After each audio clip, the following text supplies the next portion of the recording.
Hello बच्चों, कैसे हो सब कोई। तो आप सबका स्वागत है हमारे इस YouTube चैनल पे, जहां हम कुछ डाउट्स को क्लियर करते हैं और जो टेस्ट लेते हैं उसका हम लोग सॉल्यूशन को देखते हैं। ठीक है, तो आज हमारा जो टेस्ट नंबर सेकंड है, जो 11th का सेकंड टेस्ट हुआ था, आज उसका हम लोग सॉल्यूशन देखेंगे और उसका हम लोग आंसर की बेसिस से देख लेंगे, जिसमें हम लोग सारा नंबर दे दिए, क्वेश्चन नंबर सबका, और बॉक्स ये दे दिए, इसमें हम लोग आंसर लिख देंगे कौन सा ऑप्शन होगा सही। ठीक है, तो वीडियो शुरू करने से पहले एक इन्फॉर्मेशन ये है कि 11th का जो लास्ट बैच होगा, है ना, जो 11th का लास्ट बैच है वो स्टार्ट होने वाला है कल से, यानी कि 1 जुलाई से। तो जो भी बच्चे हैं या जो भी आपके फ्रेंड होंगे जो अभी तक ज्वाइन नहीं किए होंगे क्लास, या तो ज्वाइन करके फंस गए होंगे, लग रहा हो कि हमको समझ में नहीं आ रहा है, तो वो आके ज्वाइन कर सकते हैं। बैच का जो टाइम होगा वो टाइम होगा मॉर्निंग 9 से 10, मॉर्निंग 9 बजे से 10 बजे तक ये बैच स्टार्ट होगा, शुरू से स्टार्ट, फ्रेश बैच होगा ये। ठीक है, तो जो भी आपके फ्रेंड हो या आपके कोई जो ऐसे भी फ्रेंड होंगे जो कहीं ज्वाइन कर लिए हो और उनको लग रहा है कि हम यहाँ फंस गए हैं, तो आके मिल सकते हैं और क्लास ज्वाइन कर सकते हैं। फीस सबसे मिनिमम हो रहने वाला है और आपको क्वालिटी सबसे बेहतर मिलने वाला है, इसका फुल गारंटी है। तो देर ना करते हुए चलिए हम लोग वीडियो को शुरू करते हैं। तो सबको अपने हाथ में क्वेश्चन रख लीजिएगा सबसे पहले। ठीक है, जो भी बच्चे टेस्ट दिए उनके हाथ में तो क्वेश्चन होगा ही होगा। बाकी जो टेस्ट नहीं दिए उनको अगर क्वेश्चन चाहिए तो मैं टेलीग्राम का लिंक डिस्क्रिप्शन में डाल दूंगा, वहां से जाकर के आप क्या करिएगा, चैनल में ज्वाइन हो जाइएगा, वहां से आप डाउनलोड कर सकते हैं क्वेश्चन। ठीक है, वो आपको डिस्क्रिप्शन में मिल जाएगा। तो चलिए देर ना करते हुए वीडियो को शुरू करते हैं। देखिए, पहला नंबर जो क्वेश्चन है वो है कि the imaginary unit iota is defined as. Iota को कैसे डिफाइन करते हैं आयोटा, और ऑप्शन यहाँ दिया हुआ है √(-1, -1, 1, 0, कौन सा होगा। तो आयोटा के बराबर क्या होता है, √(-1) होता है। तो ऑप्शन नंबर हमारा पहला में ही ये था और आंसर ऑप्शन नंबर ये इसका सही जवाब हो जाएगा। ऑप्शन नंबर क्या हो जाएगा इसका, ये इसका जो है वो सही जवाब हो जाएगा। सेकेंड नंबर में दिया हुआ है कि the standard form of complex number is, जहां ए और बी बोला जा रहा है कि हमारा रियल नंबर है। तो स्टैंडर्ड फॉर्म क्या होता है कॉम्प्लेक्स नंबर का, कॉम्प्लेक्स नंबर का स्टैंडर्ड फॉर्म होता है a प्लस आयोटा b, जहां से हमारा a और b क्या होता है, रियल नंबर होता है ना। तो ये फॉर्म कहाँ है हमारा, तो ये भी ऑप्शन हमारा ए में ही इसका दिया हुआ है कि a प्लस b आयोटा हमारा हो जाएगा आंसर। तो ये हमारा दूसरा का भी आंसर क्या हो जाएगा, ए हो जाएगा। नेक्स्ट क्वेश्चन जो 3 नंबर का वो दिया हुआ कि the conjugate of the complex number 3 + 2 iota is. Conjugate क्या होता है भाई, तो कंजुगेट के बारे में बताया गया है कि कंजुगेट क्या होता है, conjugate is just a mirror image of real axis. जो हमारा रियल एक्सिस होता है इसी के अलोंग हमारा क्या होता है, मिरर इमेज होता है। अगर ये हमारा यहाँ है ना, ये अगर कोई कॉम्प्लेक्स नंबर है z, तो इसका इमेज कहाँ पे नीचे बनेगा, है ना, तो ये होगा हमारा z बार, इसी को कंजुगेट बोलते हैं, कंजुगेट ऑफ कॉम्प्लेक्स नंबर। तो ये अगर हमारा क्या है, हमारा 3 + 2 आयोटा है, तो ये हमारा जैसे ही नीचे जाएगा तो y एक्सिस क्या हो जाएगा, नेगेटिव हो जाएगा, मतलब इमेजिनरी एक्सिस क्या हो जाएगा, नेगेटिव हो जाएगा। तो मैं नेगेटिव ले लेंगे तो क्या हो जाएगा, 3 - 2 आयोटा हो जाएगा, और यही हमारा ऑप्शन होगा। और ऑप्शन नंबर देखिए इसका पहला ही ऑप्शन में दिया हुआ था आंसर, है ना, ऑप्शन नंबर ए में दिया हुआ है ना, हमारा क्या दिया हुआ है, 3 - 2 आयोटा। तो ऑप्शन नंबर इसका क्या हो जाएगा, ए हो जाएगा। नेक्स्ट अगर बढ़ते हैं हम लोग क्वेश्चन नंबर 4 की ओर, तो बोला जा रहा है कि the sum of complex number 2 + 3 आयोटा। देखिए दो कॉम्प्लेक्स नंबर दिया हुआ है 2 + 3 आयोटा, और दूसरा कॉम्प्लेक्स नंबर दिया हुआ है क्या दिया हुआ है, 4 - 5 आयोटा। अगर इसको ऐड करेंगे तो क्या होगा, तो क्या बताया गया है कि एडिशन जब भी होता है ना, तो रियल पार्ट के साथ एडिशन करते हैं। तो 4 और 2 कितना हो जाएगा, 6। और अगर इसको हम लोग ऐड करेंगे तो ये क्या हो जाएगा, -3 + 2 कितना हो जाएगा, -2 आयोटा। और यही हमारा सही जवाब हो जाएगा, जो ऑप्शन नंबर किसमें था, ए में ही था इसका ऑप्शन। तो ऑप्शन नंबर चौथा का भी क्या हो जाएगा, ए हो जाएगा। 5 नंबर क्वेश्चन की ओर बढ़ते हैं। तो 5 नंबर क्वेश्चन में देखो बाबू क्या दिया हुआ है, the product of the complex number, दो कॉम्प्लेक्स नंबर का प्रोडक्ट निकालना है। ठीक है, इसमें ध्यान दीजिएगा, जो बच्चे अभी तक जो भी बच्चे को अभी तक मल्टीप्लिकेशन नहीं आता है ना कॉम्प्लेक्स नंबर का, वो ध्यान देंगे यहाँ। ठीक है, यहाँ से सीख जाएंगे आप। देखिए प्रोडक्ट करने के निकालना है, तो क्या है, 1 + 2 आयोटा, है ना, 1 + 2 आयोटा, और साथ में इसको मल्टीप्लाई करना है, एक मिनट सॉरी, हाँ सही है, क्या है हमारा 1 + 2 आयोटा है, और इसको मल्टीप्लाई करना है 3 - आयोटा के साथ। कितना सिंपल है मल्टीप्लिकेशन, ये ध्यान दीजिए। यहाँ क्या करेंगे हम लोग, 1 लिखेंगे और ये पूरा लिख देते हैं हम लोग 3 - आयोटा, फिर हम लोग +2 आयोटा लिखेंगे और ये लिख देंगे 3 - आयोटा। ठीक है, जब इसको मल्टीप्लाई करेंगे 1 × 3 तो क्या हो जाएगा 3, और आयोटा के साथ 1 को मल्टीप्लाई करेंगे क्या हो जाएगा, ये आयोटा के ही बराबर होगा। फिर यहाँ मल्टीप्लाई करेंगे तो क्या हो जाएगा 3 × 2 6 सॉरी 3 इंटू 2 कितना हो जाएगा 6 आयोटा, और 2 आयोटा इंटू आयोटा क्या हो जाएगा minus minus plus minus 2 iota square, और आयोटा स्क्वायर का वैल्यू हम लोग जानते हैं क्या होता है -1 होता है। तो जैसे ही हम -1 पुट करेंगे क्या हो जाएगा ये +2 हो जाएगा, और +2 और 3 कितना हो जाएगा 5 हो जाएगा, और +6 और -1 6 आयोटा में एक आयोटा जाएगा तो कितना बचेगा ये 5 आयोटा बचेगा ये प्लस में। तो ये अगर मल्टीप्लाई करने पर जो हमारा प्रोडक्ट होगा क्या होगा 5 प्लस 5 आयोटा। जो ऑप्शन नंबर देखिए इसमें दिया हुआ है, ऑप्शन नंबर ए में ही दिया हुआ है, तो पांचवा का भी ऑप्शन क्या हो जाएगा हमारा ए हो जाएगा। मल्टीप्लाई करना बहुत आसान है, जैसे हम लोग 10th में सीखे हैं 8th में सीखे हैं, सेम उसी तरह मल्टीप्लाई करना है। बस आयोटा को लेके चलना है, जहां आयोटा स्क्वायर होगा वहां -1 का वैल्यू पुट करना है, सिंपल सा चीज है। ठीक है, क्वेश्चन नंबर 6 की ओर बढ़ते हैं। तो दिया हुआ है कि the modulus of complex number. Modulus क्या होता है, मॉडुलस क्या होता है एक बार समझ लेंगे, उसके बाद इसका सॉल्यूशन अपने आप बता दीजिएगा। देखिए मॉडुलस का जब भी बात किया जाएगा ना, तो modulus is just like a distance. तो देखिए कोई भी कॉम्प्लेक्स नंबर कहीं भी हो, मान लेते हैं complex number z = a plus iota b ये है हमारा, तो इसका अगर पॉइंट लिखेंगे तो कौन सा पॉइंट कोऑर्डिनेट पॉइंट क्या हो जाएगा a और b होगा। तो अगर जीरो ओरिजिन से लेकर के जो ये डिस्टेंस होता है ना, इसी को बोलते हैं क्या मॉड्यूलस बोलते हैं। तो अगर यहाँ से डिस्टेंस निकालेंगे तो 0 0 रहेगा, तो डिस्टेंस फॉर्मूला से निकाल देंगे, और डिस्टेंस फॉर्मूला आप लोग 10th में ही पढ़े हैं, है ना। तो ये क्या होता है x2 - x1 का होल स्क्वायर, रूट के अंदर होता है ना, root under x2 - x1 whole square plus y2 - y whole square. तो इसी तरह यहाँ a - 0 का होल स्क्वायर, b - 0 का स्क्वायर, तो ये क्या हो जाता है root under a square plus b square. ठीक है, अब यहाँ हमारा एक कॉम्प्लेक्स नंबर दिया हुआ है, क्या दिया हुआ है 5 + 12 आयोटा, 5 + 12 आयोटा एक कॉम्प्लेक्स नंबर दिया है। इसमें a का वैल्यू कितना 5 और b का वैल्यू 12। सिंपल हम लोग a का वैल्यू यहाँ पुट कर देंगे, b का वैल्यू यहाँ पुट कर देंगे, डायरेक्ट आंसर लेके आ जाएंगे हम लोग। देखिए हम वैल्यू जब पुट करेंगे तो 5 का स्क्वायर कितना हो जाएगा 25, और 12 का स्क्वायर कितना हो जाएगा 144, और ये हो जाएगा रूट अंडर 169, और एक इसका वैल्यू क्या होता है 13 होता है ना। तो हमारा आंसर क्या हो जाएगा मॉडुलस 13 हो जाएगा, सिंपल सा चीज है ना। हमेशा याद रखिएगा जो डिस्टेंस होता है ना हमेशा पॉजिटिव होता है, इसीलिए मॉडुलस भी जब भी होगा तो वो पॉजिटिव ही होता है ना, इस बात को ध्यान में रखना है। नेक्स्ट अगर हम लोग बढ़ते हैं क्वेश्चन नंबर 7 की ओर, तो the argument of the complex number is. ठीक है, अब क्वेश्चन देखिए दिया हुआ है z = 1 माइनस आयोटा। अगर इसका पॉइंट लिखेंगे तो क्या हो जाएगा 1, -1 हो जाएगा। तो सबसे पहले tan थीटा, तो tan थीटा बराबर क्या हो जाएगा -1/1, y का वैल्यू -1, x का वैल्यू 1, ये किसके बराबर होगा 1, और ये किसका होता है tan थीटा बराबर 1, तो tan 45 का वैल्यू होता है, तो हम लोग थीटा बराबर यहाँ से कितना आ जाएगा 45 डिग्री आ जाएगा। ठीक है, अब देखना ये है कि जो हमारा 1,1 है जो कौन सा क्वाड्रेंट में है, ये हमारा 4th क्वाड्रेंट में है ना, प्लस माइनस कौन सा क्वाड्रेंट 4th क्वाड्रेंट में।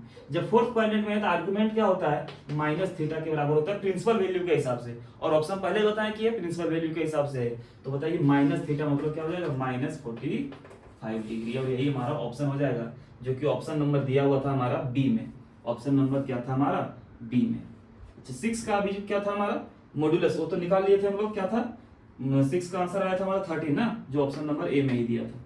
ठीक है, तो 7वां का कितना हो जाएगा ऑप्शन नंबर बी हो जाएगा। नेक्स्ट क्वेश्चन बढ़ते हैं, दिया हुआ है कि देखिए कितना आसान क्वेश्चन है, if i to the power n = 1 दिया है तो n का वैल्यू क्या होगा, n का वैल्यू क्या होगा, n का वैल्यू क्या होगा। तो हम लोग जानते हैं कि आयोटा का पावर 1 जब रहता है इसका वैल्यू होता है रूट अंडर -1, आयोटा स्क्वायर का वैल्यू -1, आयोटा क्यूब का वैल्यू माइनस आयोटा के बराबर, और आयोटा का पावर 4 वैल्यू कितना होता है 1 के बराबर।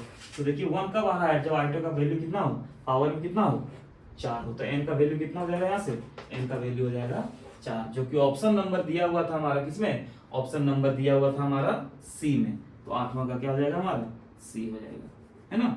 चलिए नेक्स्ट क्वेश्चन की ओर बढ़ते हैं, 9 number question, the complex number which is it's on conjugate. ऐसा कौन सा कॉम्प्लेक्स नंबर है जिसका कंजुगेट वो खुद ही होगा, जिसका रिफ्लेक्शन खुद पे पड़ेगा।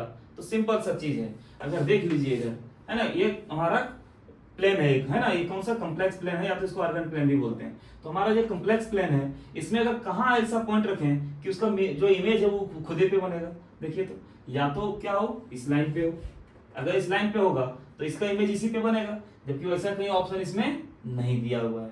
तो दूसरा ऑप्शन क्या हो सकता है, इस लाइन पे क्या ओरिजिन आ रहा है हमारा, कौन सा आ रहा है ओरिजिन आ रहा है, तो ओरिजिन का इमेज कहाँ पड़ेगा ओरिजिन पे ही पड़ेगा, क्योंकि इधर कहीं भी रहेगा तो इसका इमेज कहाँ पड़ जाएगा नीचे, इसका इमेज इधर बनेगा, इसका इमेज इधर बनेगा, है ना। तो इसका इमेज इधर वाला रहेगा, नीचे वाला ऊपर इमेज बनेगा।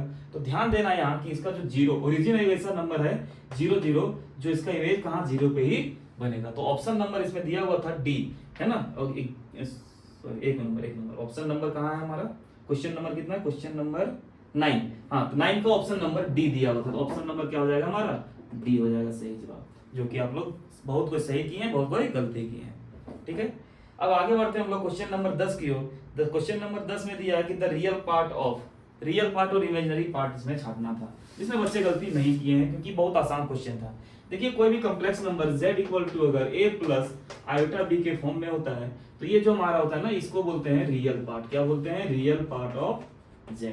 और ये जो b होता है ना, इसको बोलते हैं हम लोग इमेजिनरी पार्ट ऑफ z, क्योंकि ये इमेजिनरी नंबर के साथ जुड़ा हुआ है, इसको इमेजिनरी पार्ट बोलते हैं। और ये रियल नंबर एकदम फ्री है, इसके साथ कोई इमेजिनरी नंबर नहीं है, इसीलिए इसको रियल पार्ट बोलते हैं। तो यहाँ हमारा एक कॉम्प्लेक्स नंबर दिया हुआ है 2 माइनस 5 आयोटा, इसका रियल पार्ट क्या होगा, तो रियल पार्ट क्या हो जाएगा, 2 हो जाएगा, जो कि ऑप्शन नंबर ए में ही दिया हुआ है ना, जिसका ऑप्शन नंबर ए में ही दिया हुआ है। तो 10 का ऑप्शन नंबर क्या हो जाएगा, ए हो जाएगा। अगला जो 11 नंबर है, उसमें बोला जा रहा है कि इमेजिनरी पार्ट क्या होगा। एक कॉम्प्लेक्स नंबर दिया हुआ है 3 प्लस 4 आयोटा, इसका इमेजिनरी पार्ट क्या होगा, जो इमेजिनरी नंबर के साथ जुड़ा है, इमेजिनरी नंबर के साथ क्या जुड़ा हुआ, 4, तो इमेजिनरी पार्ट क्या हो जाएगा हमारा, 4 हो जाएगा, जो कि ऑप्शन नंबर बी में दिया हुआ है ना, ऑप्शन नंबर 20 का सही जवाब हो जाएगा। नेक्स्ट क्वेश्चन की ओर बढ़ते हैं। ये दिया हुआ है कि the product of 2 imaginary number is क्या, always real, always imaginary, can be real और इमेजिनरी, नन ऑफ दिस। देखिए, कोई भी जब दो इमेजिनरी नंबर को मल्टीप्लाई करेंगे ना, तो उसका रिजल्ट हमेशा क्या आएगा, वो एक रियल नंबर ही आएगा।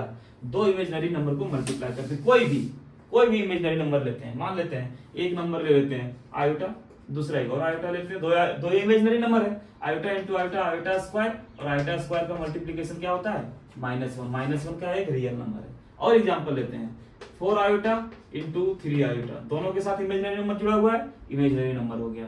बताइए, इमेजिनरी नंबर को जो मल्टीप्लाई करेंगे हम लोग, तो क्या हो जाएगा ये हमारा, देखिए 4 3 कितना 12, और आयोटा स्क्वायर का वैल्यू कितना -1, तो कितना हो जाएगा -12 हो गया।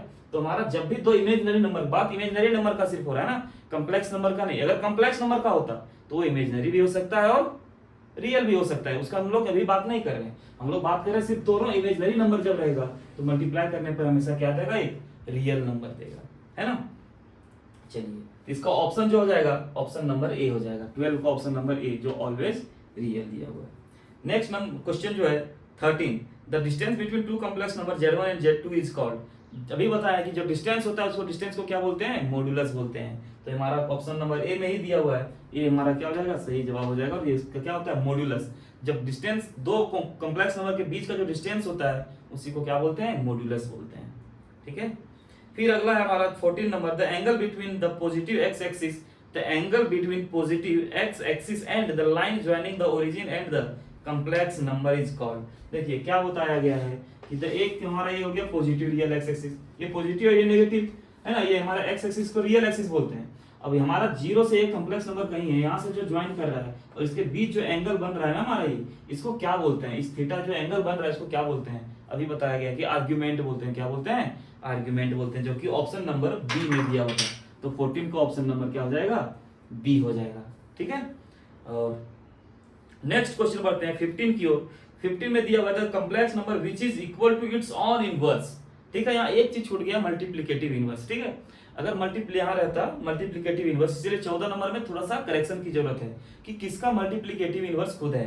तो इसका मल्टीप्लिकेटिव इनवर्स का बात करें तो ऑप्शन नंबर ए होगा, क्योंकि 1 का मल्टीप्लिकेटिव इनवर्स 1 ही होता है ना। और अगर एडिटिव इनवर्स होता तो ऐसा एक 1 ही ऐसा है। देखिए, अगर एडिटिव इनवर्स पूछता तो 1 का क्या हो जाता है, -1, लेकिन मल्टीप्लिकेटिव इनवर्स जो होता है ना 1 का 1 ही होता है ना। तो ये चीज ध्यान रखना कि अगर 1 का ऐसा नंबर 1 है जिसका मल्टीप्लिकेटिव इनवर्स 1 ही होता है, इसीलिए हमारा जो ऑप्शन नंबर ये इसमें दिया हुआ था 1 वही सही जवाब होता अगर इसमें मल्टीप्लिकेटिव इनवर्स लिखा होता। अगर इसमें लिख दिया होता कि एडिटिव इनवर्स, तो एडिटिव इनवर्स में होता ही नहीं है खुद का, कभी हो ही नहीं सकता। उसमें क्या होता, 0 होता, क्योंकि 0 का एडिटिव इनवर्स क्या होगा, 0 ही होगा। इसलिए इसमें ऑप्शन 0 नहीं दिया हुआ है, तो इसमें क्या होगा 1, क्योंकि मल्टीप्लिकेटिव इनवर्स खुद का है। इसलिए ऑप्शन नंबर क्या हो जाएगा हमारा, 1 हो जाएगा, मतलब 1 15 का 1 हो जाएगा। नेक्स्ट क्वेश्चन की ओर बढ़ते हैं। नेक्स्ट क्वेश्चन दिया हुआ 16 नंबर। 16 नंबर में दिया हुआ है क्या कि the modulus of the complex number is always क्या होता है, अभी बताएं। मॉड्यूलस क्या होता है, हमेशा पॉजिटिव होता है, क्योंकि डिस्टेंस होता है। तो मॉड्यूलस जब डिस्टेंस है, डिस्टेंस हमेशा पॉजिटिव होता है, नेगेटिव नहीं होता है ना। तो हम लोग का क्या हो जाएगा, ये पॉजिटिव हो जाएगा, जो कि ऑप्शन नंबर ए में ही दिया हुआ है।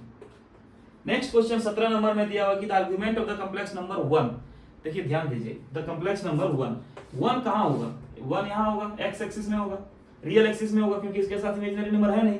और यहाँ जो हमारा एंगल बन रहा है, जो एंगल यहाँ बन रहा है वो कितना बन रहा है, 0 डिग्री बन रहा है। तो इसीलिए इसका आंसर क्या होगा, 0 डिग्री। तो हमारा ऑप्शन नंबर ए हो जाएगा ए। 17 का भी फिर ऑप्शन नंबर ए। 18 नंबर में दिया हुआ है two complex number Z1 and Z2 are equal. Equal को दो कॉम्प्लेक्स नंबर Z1 और Z2 इक्वल कब होगा, जब दोनों का रियल पार्ट और इमेजिनरी पार्ट क्या होगा, इक्वल होगा। जैसे अगर Z1 इक्वल टू लिखा है, क्वेश्चन भी तुम लोग को बतवाए, क्लास में भी ये बताए हैं कि अगर Z1 equal to A1 plus iota B1 है, Z2 equal to A2 plus iota B2 है, ये दोनों को Z1 इक्वल टू Z2 बोलेंगे कब, जब हमारा A1 किसके बराबर हो, A2 के बराबर, B1 किसके बराबर हो, B2 के बराबर हो। अब जब ये दोनों बराबर होगा, मतलब एक ही जगह में होगा, एक ही पॉइंट में होगा, और जब एक ही पॉइंट में होगा तो इसका मॉडुलस क्या, ऑप्शन में क्या दिया हुआ है, तो मॉडुलस भी इसका सेम होगा, इसका आर्गुमेंट भी सेम होगा, और रियल पार्ट और इमेजिनरी पार्ट भी सेम होगा। इसीलिए ऑप्शन नंबर इसका डी जो है, ऑल ऑफ द अबव, वही इसका जवाब सही होगा, है ना। तो ऑप्शन 18 का ऑप्शन नंबर क्या हो जाएगा, डी हो जाएगा। ठीक है, दो कॉम्प्लेक्स नंबर को इक्वल तभी बोलेंगे जब उसका रियल पार्ट और इमेजिनरी पार्ट दोनों आपस में, मतलब रियल पार्ट, पहला का रियल पार्ट दूसरा का रियल पार्ट बराबर हो, पहला का इमेजिनरी पार्ट दूसरा का इमेजिनरी पार्ट बराबर हो। और जब ये बराबर होगा तो दोनों का सेम मॉड्यूलस होगा और सेम आर्गुमेंट भी होगा, कॉन्जुगेट सेम होगा ही, क्योंकि जब वहां हमारा जो नंबर जा रहा है जिस पॉइंट में, उसका वही तो दोनों कॉम्प्लेक्स नंबर सेम है, तो उसका कॉन्जुगेट नीचे जाएगा, तो नीचे जाएगा तो दोनों का जाएगा, इसलिए दोनों का कॉन्जुगेट भी सेम होगा। और जो सब बराबर है तो ऑब्वियस सी बात है, वो क्या है, इक्वल कॉम्प्लेक्स नंबर है। अगला क्वेश्चन बढ़ते हैं हम लोग क्वेश्चन नंबर 19 की ओर। दिया हुआ है the complex number which lies on the imaginary axis. Imaginary axis पे जो लाइज करेगा, देखिए ये जो हमारा है ना, ये एक्स एक्सिस जिसको बोलते हैं, ये रियल एक्सिस होता है, वाई एक्सिस को इमेजिनरी एक्सिस बोलते हैं। और इमेजिनरी एक्सिस वाई में जब भी रहेगा तो वाई कोऑर्डिनेट में जो हमेशा होता है, एक्स का वैल्यू क्या होता है, 0 होता है। तो जहां हमारा रियल पार्ट 0 हो गया, वो हमारा इमेजिनरी एक्सिस पे ही होगा, चाहे वो पॉजिटिव में होगा या तो नेगेटिव में होगा। तो ऑप्शन के हिसाब से अगर बताया जाए तो हमारा कौन सा हो जाएगा, जिसमें रियल पार्ट 0 होगा, तो ऑप्शन नंबर बी में दिया हुआ 0 + 3 आयोटा, जो कि इमेजिनरी एक्सिस पे वो लाई करेगा। तो ऑप्शन नंबर कौन सा हो जाएगा हमारा, बी, है ना। सॉरी 19 का कितना, 19 का ऑप्शन नंबर बी हो जाएगा हमारा। ठीक है, नेक्स्ट क्वेश्चन की ओर बढ़ते हैं। 20 number, the complex number which lies in third quadrant, है ना, sorry 20 number, the complex number which lies on the positive real axis. Positive real axis, positive real axis ये पूरा है, लेकिन पॉजिटिव रियल एक्सिस 0 के राइट साइड वाला है ना। तो यहाँ हमारा क्या होगा, इसमें तो y का मतलब इमेजिनरी एक्सिस जो होगा वो 0 होगा, इमेजिनरी पार्ट क्या होना चाहिए, 0 होना चाहिए, लेकिन रियल पार्ट जो होगा वो हमेशा क्या होना चाहिए, पॉजिटिव होना चाहिए। तो इसमें देखिए 20 नंबर ऑप्शन में, देखिए ऑप्शन में दिया हुआ इमेजिनरी पार्ट 0, दो चीज का, किसका किसका दिया हुआ है, एक ए में दिया हुआ -2 + 0 आयोटा, जिसमें इमेजिनरी पार्ट 0 है, और एक और दिया हुआ 3 + 0 आयोटा, इसमें भी इमेजिनरी पार्ट 0 है, लेकिन एक में नेगेटिव है रियल पार्ट, एक में पॉजिटिव है। तो जो पॉजिटिव वाला है वही हमारा सही जवाब होगा, जो ऑप्शन नंबर डी में दिया हुआ है। ठीक है, चलिए आगे बढ़ते हैं क्वेश्चन नंबर 21 की ओर। The complex number which lies in third quadrant. देखिए थर्ड क्वाड्रेंट, यहां ध्यान देना है कि कैसे होता है। ये हमारा प्लस प्लस होता है दोनों, है ना, प्लस प्लस, तो ये हमारा a + आयोटा b के फॉर्म में होगा। ये जो हमारा होता है, ये x नेगेटिव होता है, y पॉजिटिव होता है ना, तो हमारा माइनस और प्लस होता है, मतलब यहाँ जो हमारा होगा -a + आयोटा b के फॉर्म में होगा। थर्ड क्वाड्रेंट में होगा x भी नेगेटिव, y भी नेगेटिव, मतलब दोनों नेगेटिव, है ना, तो इसका मतलब -a - आयोटा b के फॉर्म में होगा। और फोर्थ क्वाड्रेंट में क्या होगा, x पॉजिटिव y नेगेटिव, मतलब प्लस और माइनस के फॉर्म में होगा। मतलब क्या होगा, ये हमारा a - आयोटा b के फॉर्म में होगा। तो हम लोग को इसमें पूछ रहा है कि थर्ड क्वाड्रेंट में कौन सा कॉम्प्लेक्स नंबर होगा। तो थर्ड क्वाड्रेंट में क्या होना चाहिए, रियल पार्ट और इमेजिनरी पार्ट दोनों नेगेटिव होना चाहिए। तो ऑप्शन नंबर इसमें दिया हुआ सी में दिया -1 - 2 आयोटा, जो कि सही जवाब होगा। तो ऑप्शन नंबर क्या हो गया हमारा, सी हो जाएगा। फिर हमारा 22 की ओर बढ़ते हैं क्वेश्चन नंबर। इसमें दिया हुआ था complex number which is the product of iota and minus iota. Iota into minus iota का वैल्यू क्या होगा, प्रोडक्ट क्या होगा, वही हम लोग को बताना है। देखिए iota into minus iota, iota into iota क्या होता है, आयोटा स्क्वायर, माइनस का माइनस बाहर रहेगा, तो माइनस और आयोटा स्क्वायर का वैल्यू -1, तो माइनस माइनस क्या हो जाएगा +1, मतलब क्या हो जाएगा, इसका वैल्यू 1 होगा, जो कि ऑप्शन नंबर बी में दिया हुआ है ना। तो 22 का ऑप्शन नंबर क्या हो जाएगा, बी हो जाएगा। नेक्स्ट क्वेश्चन है 23, the complex number which is the quotient of 1 plus iota and 1 minus iota. देखिए साफ साफ है, 1 plus iota and 1 minus iota का क्वोशिएंट मतलब भागफल। तो इसको डिवाइड करेंगे, ये देखिए कॉम्प्लेक्स नंबर नीचे आ गया, तो इसको परिमेयकरण करते हैं। तो 1 प्लस आयोटा ऊपर और 1 प्लस आयोटा नीचे, a प्लस बी मतलब a प्लस बी का होल स्क्वायर। और हम लोग बताए हैं, क्लास में भी बताए और यहाँ भी देख लीजिए, a प्लस बी का होल स्क्वायर मतलब a स्क्वायर मतलब 1 का स्क्वायर 1 है ना, 1 का स्क्वायर 1। फिर हमारा b स्क्वायर मतलब आयोटा का स्क्वायर, तो आयोटा स्क्वायर का आयोटा स्क्वायर प्लस 2ab, कितना 2ab, तो ये क्या हो जाएगा 2 होगा, और a मतलब 1 और b मतलब आयोटा 2 आयोटा, डिवाइडेड बाय क्या, a square a plus B into a minus B, क्या हो जाएगा a square minus b square मतलब 1 स्क्वायर माइनस आयोटा स्क्वायर। और वैल्यू देखिए पुट करेंगे तो 1 और ये क्या हो जाएगा -1 और प्लस 2 आयोटा डिवाइडेड बाय क्या हो जाएगा हमारा 1 स्क्वायर 1 और माइनस आयोटा स्क्वायर का वैल्यू कितना, आयोटा स्क्वायर का वैल्यू -1 और पहले से माइनस, तो माइनस माइनस प्लस, यहाँ से प्लस 1 -1 कट जाएगा और 1 और 1 2 और ये 2 कट गया, कितना आ जाएगा वैल्यू हमारा आयोटा, कितना हो जाएगा आयोटा, जो कि ऑप्शन नंबर जो दिया हुआ था हमारा ऑप्शन नंबर 33 का कितना दिया हुआ था सी, 23 का ऑप्शन नंबर सी, ठीक है 23 का ऑप्शन नंबर सी। ठीक है, नेक्स्ट हम लोग आगे बढ़ते हैं 24 नंबर क्वेश्चन। इसमें दिया हुआ कि the polar form of the complex number where R is modulus and theta is argument. तो पोलर फॉर्म साफ साफ हम लोग जानते हैं कि क्या होता है, आर इंटू, पोलर फॉर्म क्या होता है R into cos theta plus iota sine theta, यही तो पोलर फॉर्म होता है, बस यही तो लिखना था। ये क्वेश्चन पहले भी पूछा गया है, ठीक है, इसलिए ध्यान में रखना आप लोग को। और हम लोग जाके नेक्स्ट क्वेश्चन की ओर बढ़ते हैं। अगर तो नेक्स्ट क्वेश्चन देखते हैं, तो नेक्स्ट क्वेश्चन देखिए क्या दिया हुआ है, लास्ट जो क्वेश्चन नंबर 25 है, the complex number which represent the reflection of the point representing with Z with respect to the real axis. इसको बोलते हैं जेड का कंजुगेट, जो कि ऑप्शन इसका गलत दिया हुआ था, है ना, इसीलिए इस क्वेश्चन का एक ये और एक और क्वेश्चन का कहां था गलत, आपका क्वेश्चन नंबर शायद 15 था, है ना, क्वेश्चन नंबर 15 शायद 15 हाँ 15 नंबर का ऑप्शन और 25 नंबर का ऑप्शन, दोनों में गलती था, उसको आप लोग सही कर लीजिएगा। जो 25 नंबर है उसको होगा क्या, जेड का कंजुगेट, जेड बार ऑप्शन होगा और ये सही जवाब होगा। ठीक है, 24 का ऑप्शन छूट गया ना, 24 का ऑप्शन नंबर हमारा क्या होगा, बी होगा, है ना, 24 का ऑप्शन नंबर बी होगा, जो कि पोलर फॉर्म का है। और 25 का जो आंसर है ना, वो आंसर नहीं, ऑप्शन गलत दिया हुआ था, लेकिन इसका आंसर आप लोग लिख लीजिएगा जेड बार के बराबर होगा, जेड कंजुगेट इसको बोलते हैं। ठीक है, और बाकी जो आप लोग को बताया गया है नया बैच के बारे में, वो आप लोग अपने फ्रेंड को बताइएगा और यहीं अपना वीडियो को खत्म करते हैं। Thank you.